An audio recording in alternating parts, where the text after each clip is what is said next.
The assessment for this unit is entirely assignment-based, and the assignment generally require candidates to take the ideas back to their place of employment or to an organisation with which they're familiar.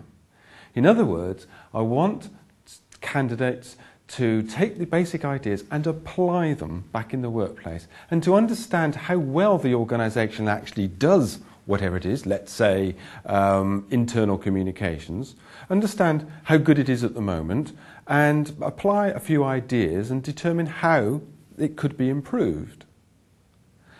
I am looking for students to work at a strategic level. I'm not interested in the minutiae or the detail associated with, let's say, some form of issues management. I'm looking for the top level work, and I'm looking for students to understand how these topics interlink in the workplace. In many cases, students will find that their organisations aren't doing some of these things.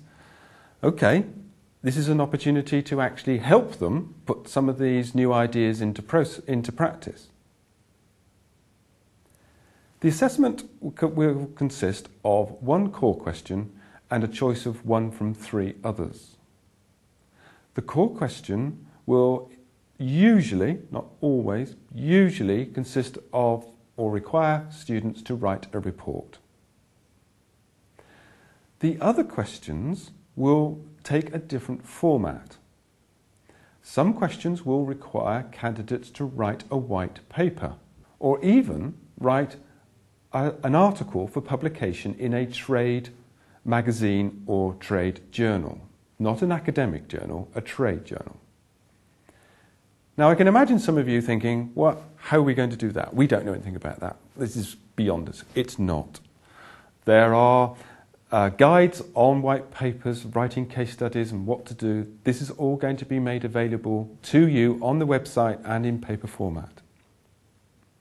If, for example, a candidate writes an article for assessment, that's great, but it won't be the final article, and in no way should the candidate actually make contact with the journal, not at the writing stage.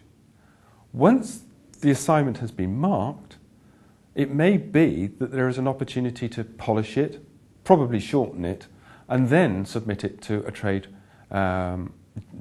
journal. And that would be fantastic, because then we've got an opportunity for students to actually have their work published and for their employers to get some publicity. The assignments are work-placed, and that is, I think, the most important requirement. I'm looking for the transfer of some theory and concepts to the workplace. But I have to say that there is not a great deal of theory in this subject. The subject is building. And if we look at some of these papers, people admit this is in the Harvard Business Review. This particular paper suggests a framework, but it's not being empirically tested. And here is an opportunity for students to reflect on some of these ideas in practice. I want students to enjoy this particular unit. I want them to find out new things about the way organisations communicate and how their reputations have been established, and perhaps finding out where their reputations are going.